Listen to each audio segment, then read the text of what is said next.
The bathroom is back behind us here, so if you need to do that, just walk around at your leisure. So the first thing we do is have the Pledge of Allegiance, so please stand.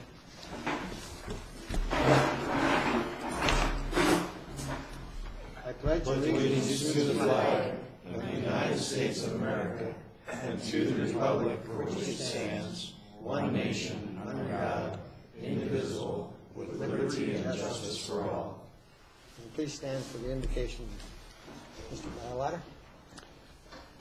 May the Lord bless thee and keep the spirits high with all the talk of sickness. Anyone that's ill, be well. And all those that are healthy, stay that way. Hope the spirits stay as pleasant as the company. And good grace. Amen. Thank you.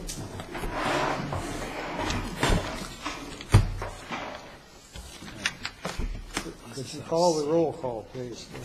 Star Village.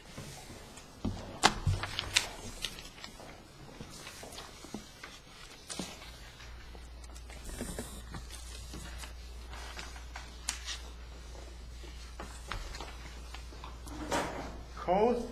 Here. Bjerke. Here. Driscoll. Here. Jovic. Here. Nadagal. Here. Williams. Here. Mack. Here. Violata. Here. Harris. Here. 9 present. We have a quorum. Thank you very much. Next item is approval of the minutes from the May meeting. Is there a motion? Agenda first. Oh, sorry. Oops. Oh, yeah, okay. Approval of the agenda. Is there a motion or a change I've got to be made? I've got a change. I'd like to withdraw item number 18. The Rapid City Parks Department is very interested in working with us on this. We have a draft proposal we'd intended to consider, but their manpower situation is such that they don't think they can provide the manpower they would need to work with us on a deal we intended largely volunteer labor, but they'd need to be involved, working with us, supervising. So we won't be able to do it this fall as we hoped, so I'll withdraw that. Okay. Number 18. Any other items that need to be addressed or added?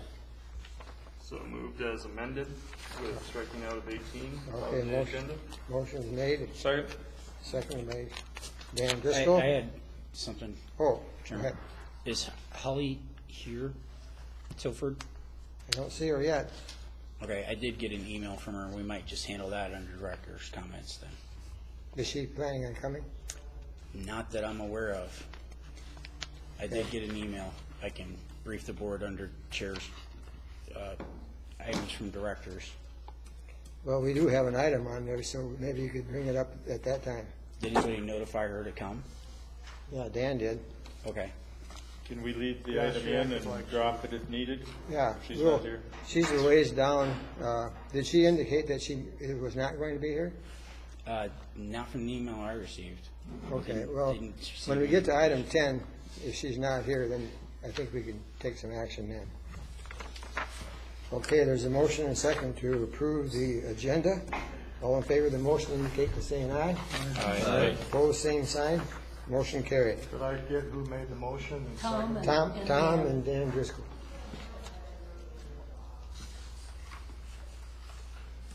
Okay. Now we've got to approval of the minutes from the May meeting. Is there a motion? A correction. Correction? On page 5, item 10, I pointed out to our administrator the dollar amount of $24,871 is listed in the motion is correct, and the $24,831 that's listed in the above that is incorrect. So that's here. 24,871. All right. Any other corrections? Yes. I have a question. Who has a question? Go ahead. Looks like on agenda item 2, down here where we're talking about motions, was there a second for my motion, or was that, the motion carried unanimously, it's just that there was no second? Which item was that?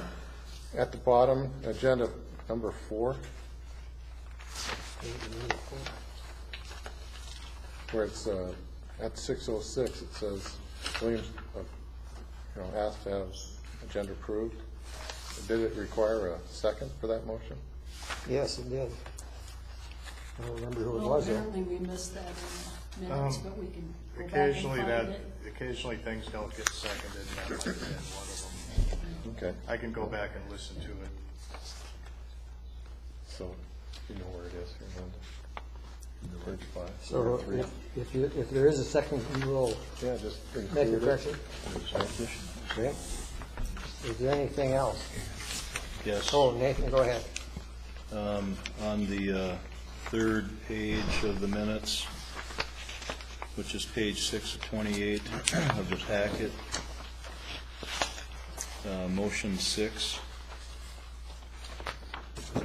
to call the question by Mac, seconded by, and that's blank. I still have, which page are you on? Third, Page 6, Page 6. Page 28. Question? seconded by, oh, yeah.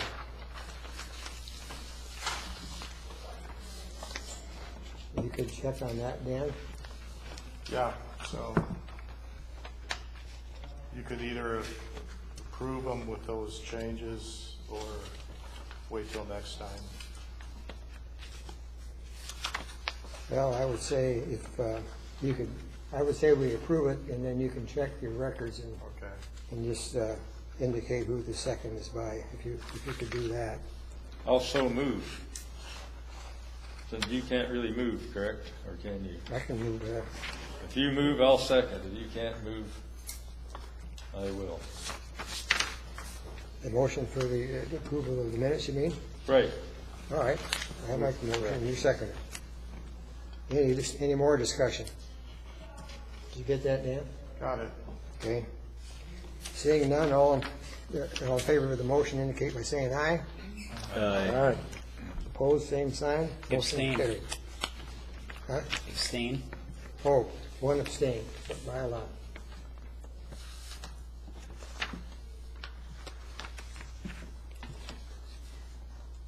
Okay, conflict of interest disclosure.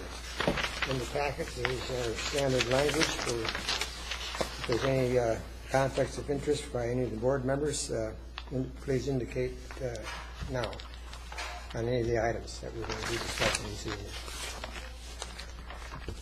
I may have an appearance. Which item are you, Cheryl? 11, item 11. So if there are any funds or anything being requested there, I will abstain. Okay? Anybody else?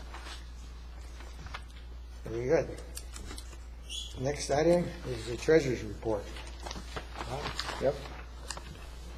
Okay, biggest item was the moving the $200,000 that we have invested into a one-year CD at our bank at Black Hills Community Bank at 0.45% annual interest. The money in the CD can be pulled out at any time. Dan, do you have what the final? It can be pulled out within 180 days with no penalty. Oh, Holly's here. Or Oh, hey, if you pull it out after that, you lose interest. If you pull it out before that, you lose a little bit of the principal.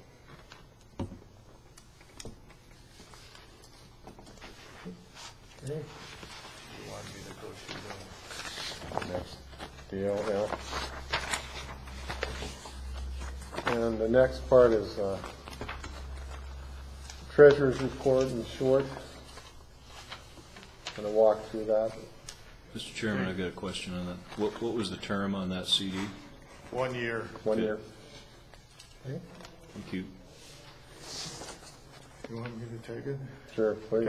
Okay. Projected revenue for 2020 is primarily the tax levy, and that's about $211,000.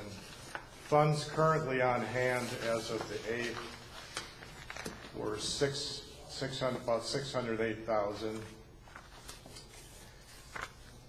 And we've got outstanding money to be paid, some obligations on some water projects, so we haven't paid too much out on that. But the total expenditures to date, including everything, are about $36,000. Dan, can you show us where in the budget the $200,000 just being held in reserve is going to be? I haven't decided. Right now, that's just included with the funds on hand. Okay. But I'll probably have a separate line item for that later. So that would be included in this $608,000. Would be including that CD for $200,000. So if there are no questions there, I know this is hard to read, but I guess the important item here is with our current approved projects, including the $5,000 septic grant for Marty Telford, is about $88,000. Thank you, Dan. Okay. If there are no questions, that's all I have. I got a question, Mr. Chairman. You bet. Are there any projections on interest rates? I mean, is that even possible these days with all the stuff going on, or do we know if they're going to be going higher or lower? Any idea? The banker at our bank told me he was almost certain they're just going to keep going lower. Good. Now, this is a fixed interest rate on this CD, so. Yep. But we've got 0.45% interest on the CD, whereas the savings account, it was something like 0.12%. Right. So we're still quite a bit better off. I'm just wondering, with all that money sitting there, if we should put more into something higher interest bearing. That's a good point. Could also get a 6-month. If this were your money, what would you do with it? I mean, technically, it's all ours, but The way things had been going, I'd put more into a CD. Now that we've raised the limit on funding projects without requiring 2 votes, maybe that money's going to go faster. So I'm a little hesitant to say. even if that were the case, I mean, we're still sitting at over 400K, right? After we Yes. take the 200 out for the CD. Just food for thought. I mean, we got a lot of money sitting there, and we're making next to nothing on it. I've So got another, That's true. this might help a little bit, this kind of a rough summary here. So this is including that CD, but I estimated we'll start 2021 with about 560,000. So we'd have 361,000 Yeah. sitting in the bank, basically. Well, do we want to, Mr. Chairman, do we want to have a discussion about that? Or? sure. This would be the appropriate time to have a discussion about it. So in my experience, typically you would look at doing something like a ladder, you know, having maybe we look at a 2-year or a 1.5 years or something like that.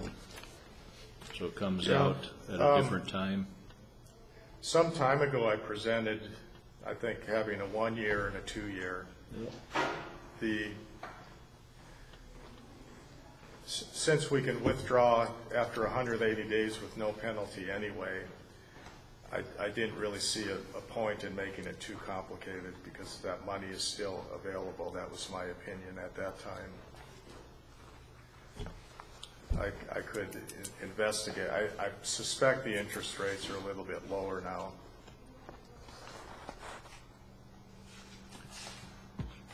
But I would assume that a 2-year would be higher.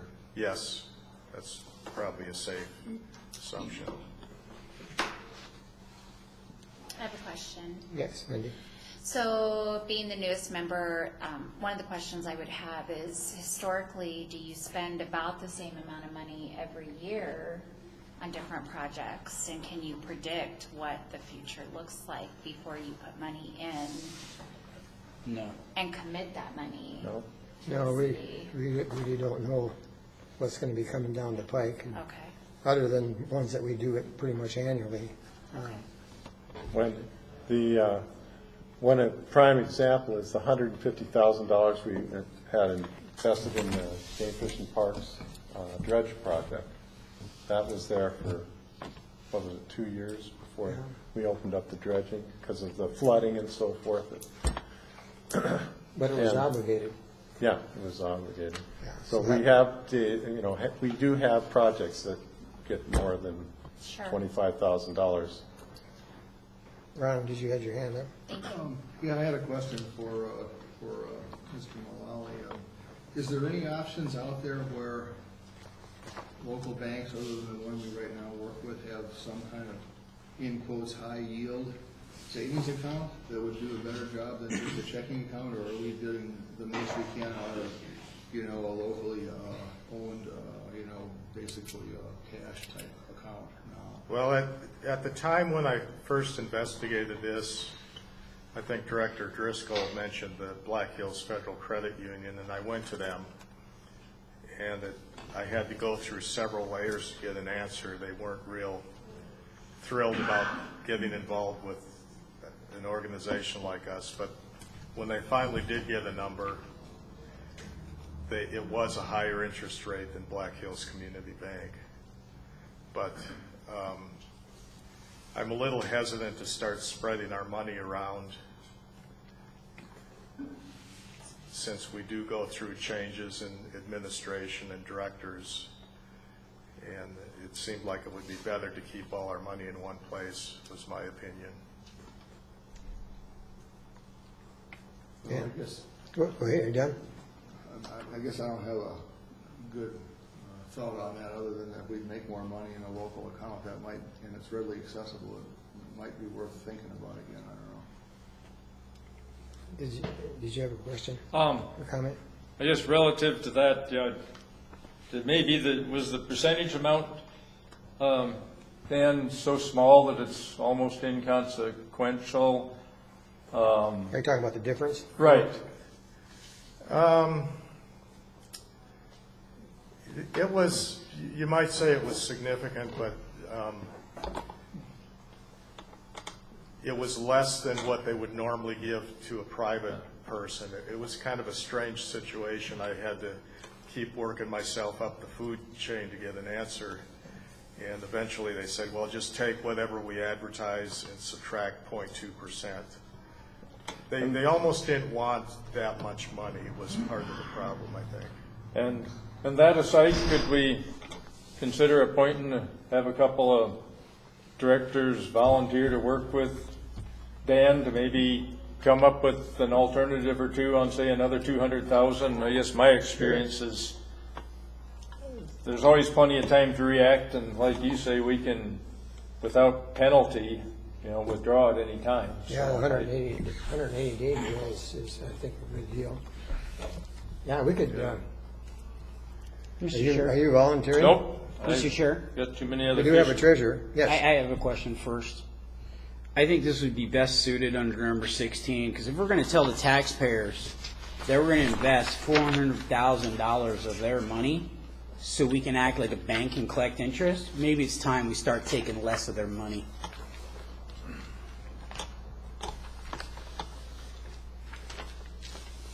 Well, we Maybe did- the taxpayer would like to earn some interest on their money for once and not live paycheck to paycheck. Yeah. Let's, Bob, you and Dan want to get together and see what you could come up with for the next meeting, say 100,000, maybe 200,000? Investing? What do you think? I think so. We can do that. Okay. Okay, you need a motion to Is there a motion to approve the treasurer's report? So moved. So moved by Dan Driscoll, is there a second? Seconded by Bialotta. Any questions, any discussion? Seeing none, all in favor of the motion indicate by saying aye. Aye. All opposed, same sign. Motion carried. All right, item number 8, report from our attorney, Matt Nass, on the conflict of interest language. Yep. Bob? He's passed out a letter, a memorandum for you to look at. In that memorandum, on the first page, there are 3 basic paragraphs. Our proposed language is in the center paragraph. And then the current language is in the top, and some recommendations from him are in the bottom. And I asked him to give us a rundown on his suggestion and walk through some of the laws that are also incumbent on us. So, Mr. Nice, thank you. Thank you, Mr. Chairman, directors. As Director Williams said, my name is Matt Nas, counsel for the Dakota Water Development District. Thank you. As you can see in the memo, what I've done is I've tracked what the current bylaw says, what the proposal was from the previous meeting, and then based on some law that doesn't necessarily apply to this district that's been discussed at these meetings before, especially the new codification of South Dakota Codified Law, Chapter 3-23, made some recommendations, and also included some recommended language regarding an appearance of a conflict of interest. And that language was taken from the Code of Federal Regulations in Chapter 5 regarding the executive branch and executive branch employees. So we borrowed that language from that source.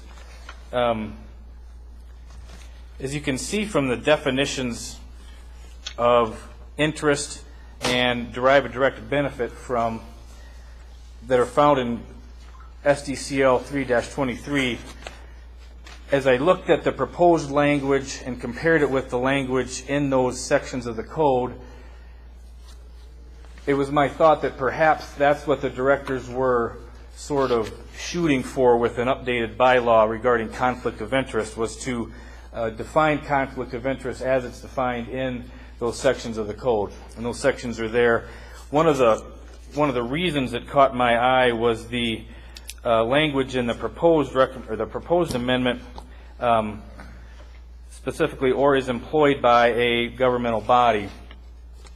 Under the definition of interest found in 3-23-2.1, a member or a director would have an interest in a funding item if they are employed by a party to the contract.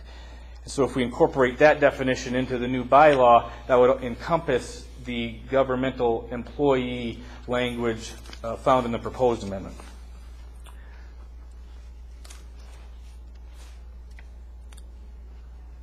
The reason I added the appearance of a conflict language was because based on what I read and looked at from the previous meeting, it appeared as there was a lot of discussion, or at least some discussion about that.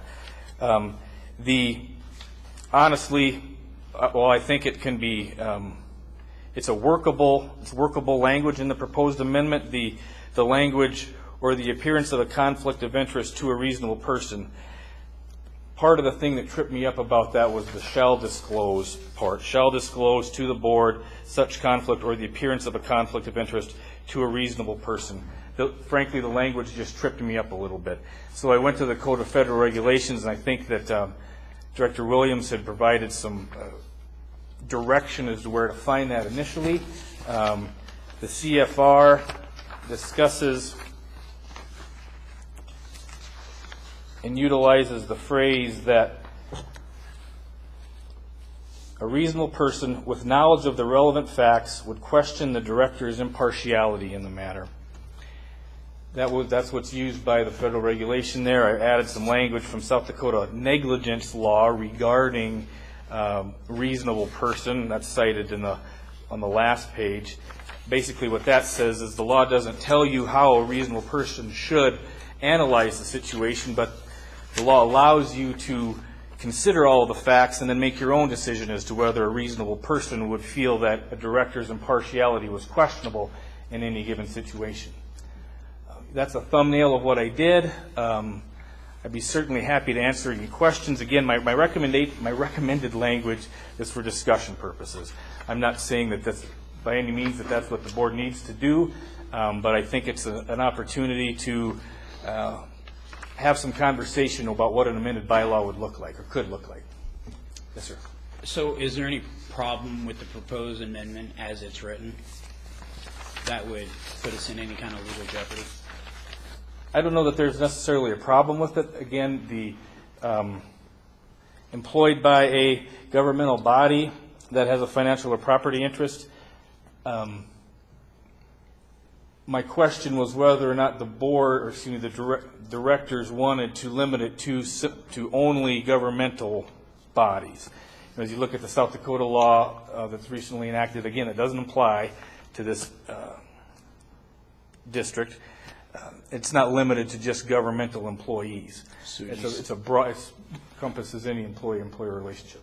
So would you say employed by, including, Well, it says employed by a firm, including governmental agencies? Instead You of could. I guess I don't know that you would need to qualify it. As you look at the 323 2.1 sub 1 is employed by a party to the contract. So any entity that would be the recipient of funds or involved in providing services and being paid for that, if the director were employed by that entity regardless of whether it was private, public, nonprofit, etc., that would be then an interest in the funding matter before the district, which would require disclosure and then abstaining from voting on the topic. I think the reason why it came up is there's a director that specifically refused to say what their job title was and how they were gainfully employed, and then engaged in voting. And I'm familiar with the backstory there. Again, my focus here was on trying to provide some recommendations regarding a workable bylaw that seemed to me gathered the direction the district was looking to take. And so that's why I've recommended what I've recommended. Again, the recommendations aren't binding, but they're conversation pieces. I think that it's, as we talked previously, it's interesting that water development districts throughout the state aren't included in those entities which are required to satisfy SDCL 3-23. That said, the State Legislative Research Council have gone to lengths to provide a workable conflict of interest laws and regulations, laws specifically, that I think are available to model after. Matt, is your recommendation just this paragraph on the bottom of the first page? No, so it would be, it is hard to follow the margin there, but there are 3 paragraphs, and again, they wouldn't necessarily have to be considered entirely, although I think the second short paragraph that references the sections of the codified law is certainly an important piece of the first paragraph. Now, the following paragraph, starting with additionally, unless prior disclosure, that's also a recommendation. Again, that goes to the appearance of a conflict of interest. That wouldn't necessarily need to be included in any amendment.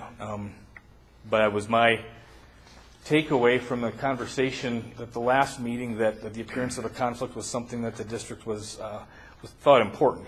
And I thought this language, which again I stole part of, got there. I guess my question would be is, if we got into a situation, who determines who's a reasonable person? Well, and again, that's why I included that language at the very end, and I also included the language starting in the middle of that paragraph, a director who is unsure. Okay. Thought being understanding that a reasonable person is armed with all the knowledge available and then makes the decision based on those facts. The directors would be the arbiter of what's reasonable in a specific situation. And if there was a question as to whether or not a director thought, well, I don't know, I'm on the fence here, then during that agenda item, which is now statutorily required, that it could be discussed at that time, and the directors could take a vote on that. Mr. Chair, Yes. I'd like to move that we adopt the attorney's 2 paragraphs, 3, to our bylaws. Is there a second to the motion?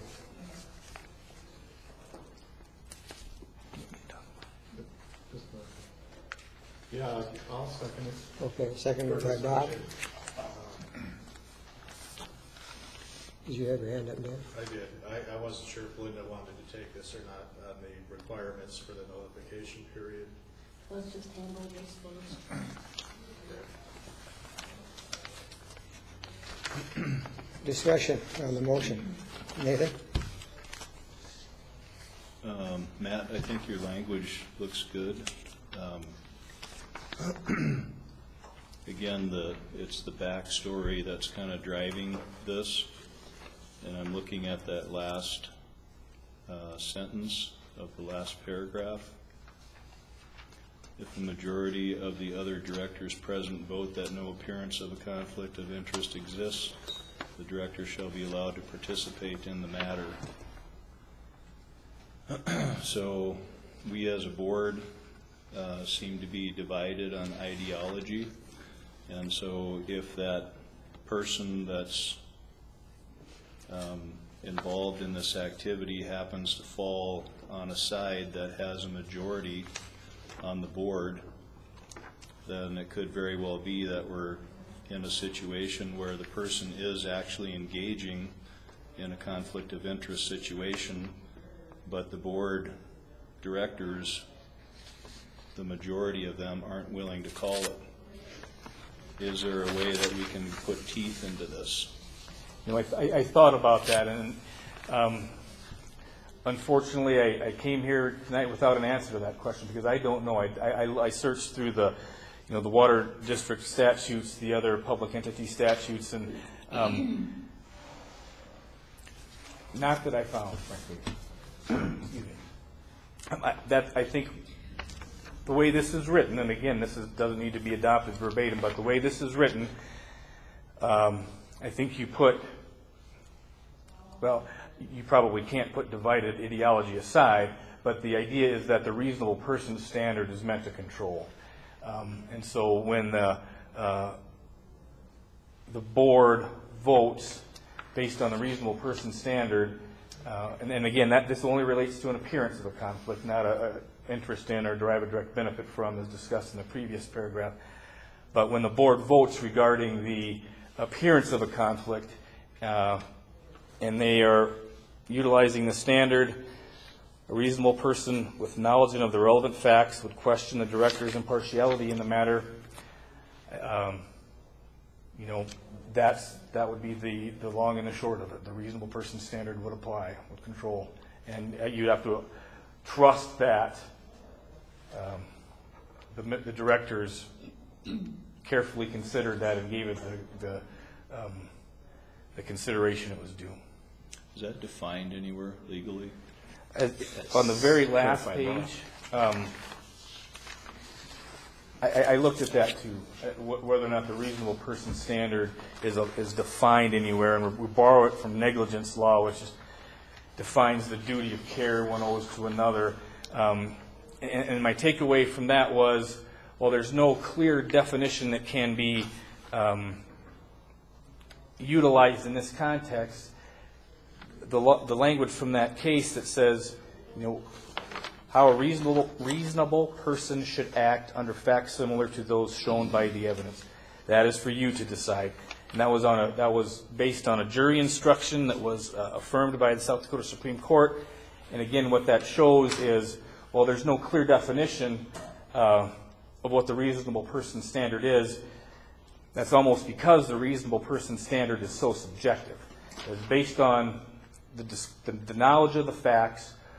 What do I personally think how a reasonable person should act, if the impartiality is questioned or not. Oh, yeah, Ron. I just have a question. So our current bylaw is the first paragraph on the first page of the amendment, is that correct? Right, the first indented paragraph. So the two paragraphs you cited related to South Dakota codified law under 323, which is 2.1 and 2. Yes. Those are both, we're under those laws as a board with our current bylaws. No, and we talked about that before. It is kind of an interesting situation. The legislature, I think it was 2016, it may have been 2017, adopted this chapter 3-23, so it was new before that. And they enumerated at the end of that chapter those state agencies that the chapter applied to, and water districts are not among those. I think there's a list of 20-some. I've got it in my bag, but most of them are state agencies. You know, one that pops into my head because I was involved with it was the South Dakota Water Management Board. They were included, so they had to comply with these statutes as of July 1 of, whether it was 17 or 18, I can't remember. But this district is not required to satisfy those statutes. Those statutes aren't applicable to this district. I utilized the language, though, because I thought it was language that had been vetted and obviously the legislature had approved of. Those state laws that you're referring to, is there language in those state laws that are included in that third, that you got, included in that third paragraph that you have there?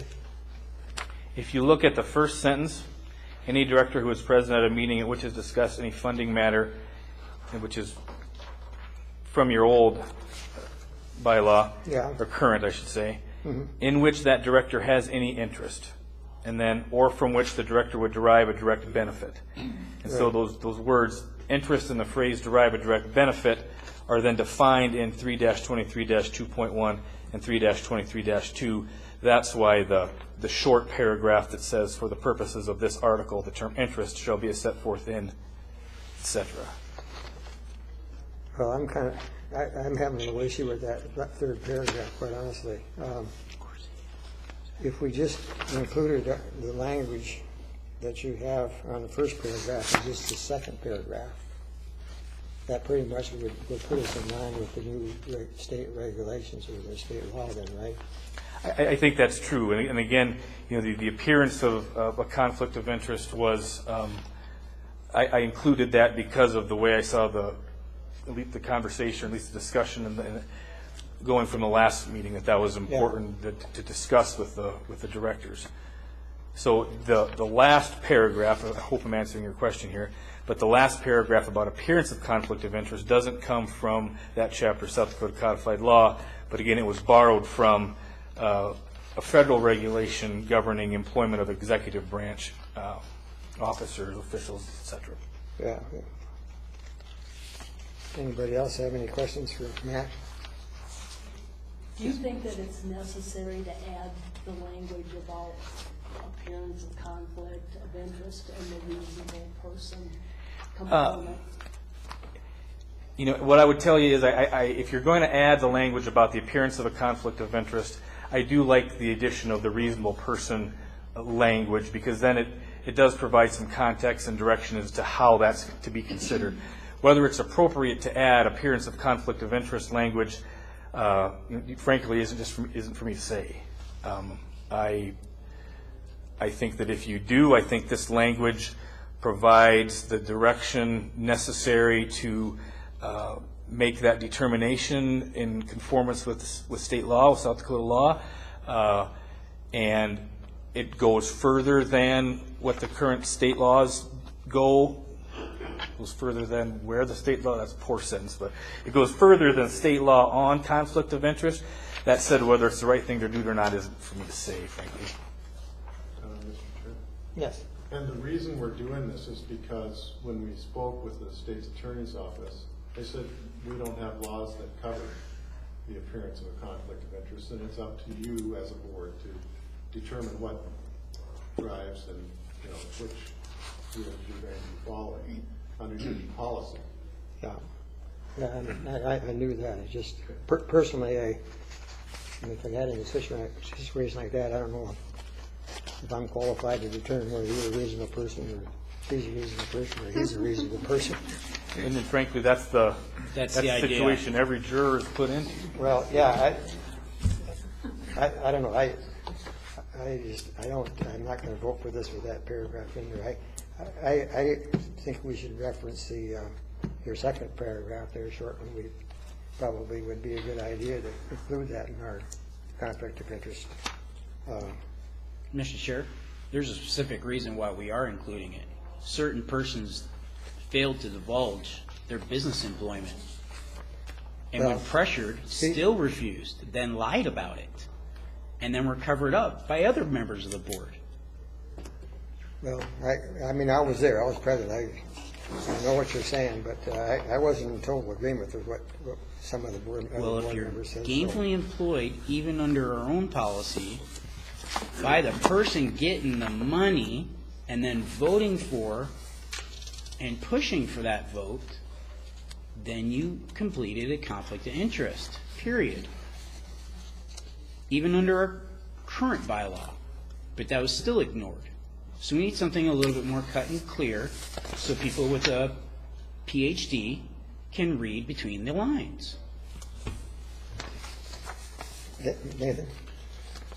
I think Director Harris's comment was good. I understand where you're coming from.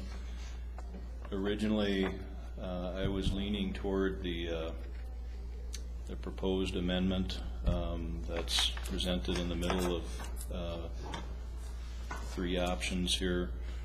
I think what Matt has done is he's tried to come up with something that's basically common legal vernacular that fits within what we were looking for. And in regard to the appearance, those of us that have worked in the federal government understand that that's common. That's very common in the federal system. It's designed to try to get to that point where, you know, if it's not covered under the directly or indirectly, the appearance covers the loophole there, if you will. So basically, if you've got a tie to whatever it is that's going on, then you need to do it differently. You need to abstain. And I think that's a good standard for us. I think Matt did a great job putting this last option together, and I think we would be in conformance with state law. We'd have common legal vernacular, and it would meet our needs, the things that we've been talking about. So, Any other comments, Wendy? I have a question. I have probably an elementary question. So as a representative of a group of people, where do you draw the line? I mean, you may not have a monetary interest in something, but where do you draw the line in the sand, because you're representing a group of people who might have an interest in something that you're looking at? And so how do you know what that difference is? And I'm new here, so I think it's really important for me to understand, where do I say I need to back off because my community is really interested in the Missouri River project or whatever it could be, but I don't have a monetary gain in it, but I represent the community, District Number 5. Where do I draw that personal line? I think she's addressing So I think certainly the first paragraph is meant to get to more financial and economic interests, right? Sure. And then clearly those are a conflict. And if you look at again, we'll go back to the language in which the director determines that a reasonable person with knowledge of the relevant facts would question the director's impartiality in a matter. So if you felt as though you couldn't be impartial, you could disclose the conflict and abstain from any participation in that matter. If you were on the fence and didn't know, then you could raise it at the agenda item that calls for conflict of interest, and the directors could make that determination, based on that same standard. I guess I think that's different than representing your constituents. So what a lot of this sounds like to me is what your own moral compass looks like. Yes and no. This is trying to outweigh. Just a second. Nathan had his hand up first.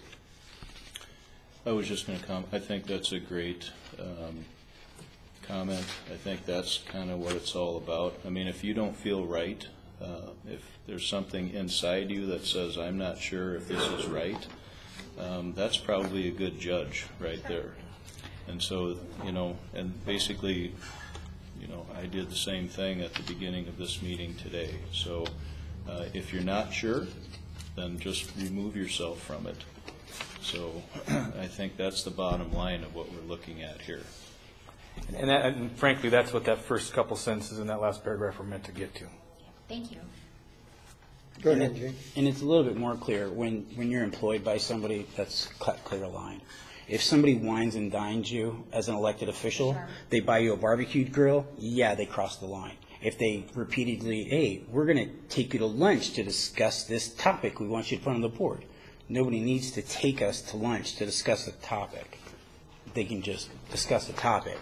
If they're providing meals and other benefits that would cost somebody money, it's a cut and clear sign. Sure. Understood. Tom? I'd like to call the question. Second. Question's been called. Is there a second to call the question? Nathan? Okay, any discussion? I guess there is no discussion. All in favor of the motion indicate by saying aye. Aye. Opposed, same sign. Motion carries. So now we're voting we're voting on, bylaws. yes, back to the original motion. Who seconded that motion? Williams. Okay. Any further discussion? No, we called the question. That's right. Can we clarify the motion? I put what I thought you meant, but if this doesn't look right, because we're not really voting on the bylaw change tonight. We're not allowed to according to the bylaws, because it takes a 30-day notice.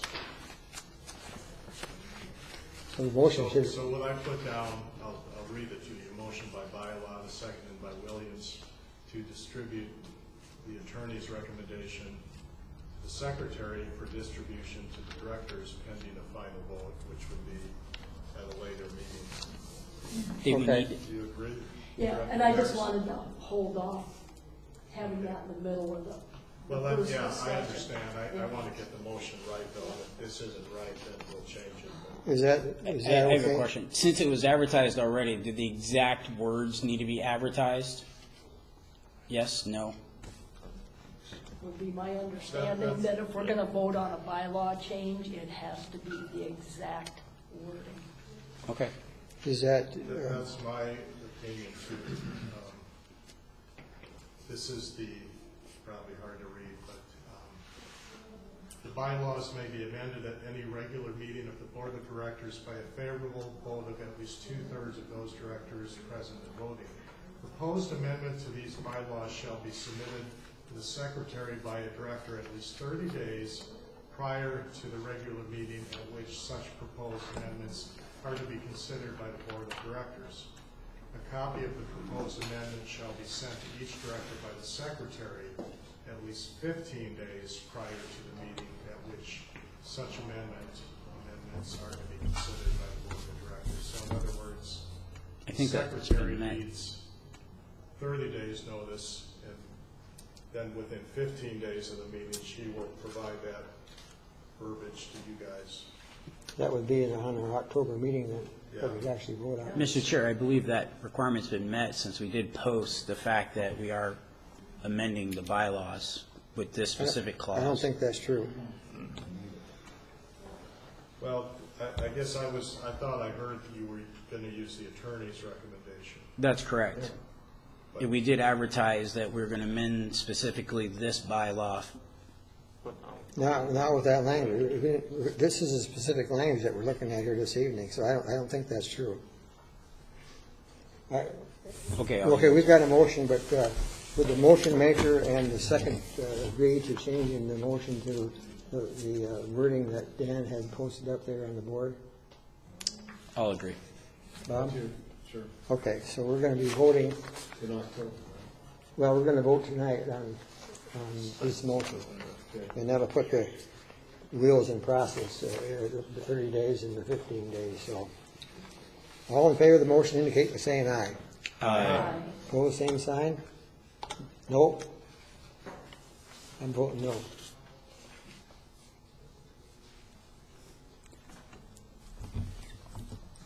Who voted no? I did. Chairman did. Okay. Well, I've got a question. Okay. Can a second motion be made, and I would make it to use Mr. Naz's recommendation, but only the first two paragraphs? That's come and gone. We already did the affirmative, so it's moved on with the full language. So we already voted on it. The option to amend the motion has passed since we voted on it. Okay, so you can't have a second No, motion? no, it's over. We're moving on to item number, Could I yes. get you second to call the question?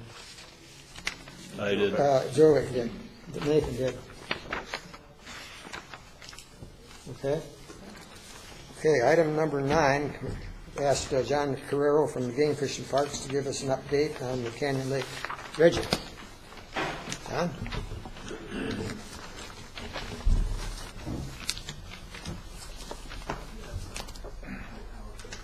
Okay.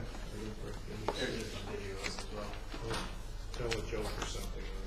Well, I'll give a little update as far as where we're at so far. No, thanks for having me tonight. Yeah, as far as the Canyon Lake project goes, this was a cooperative project with West Dakota, DNR, Game Fish and Parks, City of Rapid City, and Black Hills Fly Fishers. West Dakota being a huge part of the funding for this project. So essentially it started last October. We ran until mid-November till the water started to freeze up. About approximately 3 acres of the 12 acres that we were trying to cover in the lake. We planned on starting in March this past spring, but with COVID, we got kind of delayed for a little while. So we were allowed to start in May again. I've been running pretty much 40 hours a week ever since then. We've covered another 2.5, 3 acres. And I'll just go into this real quick. This is kind of just a rough estimate, but if you look on the west side, that first white block, that's what we've covered so far. So our next phase is kind of moving around the island, and then the other portion in front of the chop house. So it's a slow process, but it's been going well. We've probably removed about 3,000 cubic yards of material so far. Some of the board members have been down there. You know, if you want to come down, yep, you've been down there. If you want to come down, take a look at the bags that we have there. I've got some pictures of it here also, but it really moves an immense amount of material in a slow process, but it does work well. And it sure beats kind of draining the whole lake again, kind of killing off the fish and then preventing public from using the water. So. But that's actually been an issue. I mean, dealing with kayakers because it's a cable-driven system, so we've got a boat out there kind of guiding people around when we're working. But yeah, if we move on, I'll just cover a few videos and pictures of what everything looks like. So that's the Dino 6 dredge there. Basically, a cutterhead, 6-foot cutterhead floating dredge system, which pumps material up onto the shoreline. You can move on there, Dan. Let's see, is that a video there or not? Go ahead to the next one. It's not showing it on the bottom. One more down. For some reason, the videos don't seem to be showing up. Those are the bags on the shoreline. We basically have 3 of them full at this point. 2.5 full of them. Those bags are 190 feet long, about 4.5 feet tall, about 35, 40 feet wide. Each one holds a little over 1,000 cubic yards of material. So, yep, you could even go down one more. For some reason, yeah, plant growth. If you want to grow trees and garden material, this is a thing. I mean, really, in a short time after those bags were dewatered, I mean, things are starting to grow on them right away. If I could have that in my garden, got them open, they'd be ideal. So, but all this material is going to be moved pretty soon over to the cement plant where they'll use it for like reclamation. And they may even set up piles where people can come and get some of it too for garden use and everything else. Next one. We're kind of going against the city ordinance of duck feeding. They seem to hang around the dredge all the time as we're churning up materials. A lot of the bulbs from the plants are floating to the surface, and the ducks are just hammering on those. So, yeah, I wish the video links kind of worked here because it's interesting to see the process. But if you guys want to come down and see what's happening, come on down to Canyon Lake. We're usually there Monday through Thursday. We have a couple seasonals working on it. So it's been good. I mean, it's been a process, but we've learned a lot, and we'll move forward there.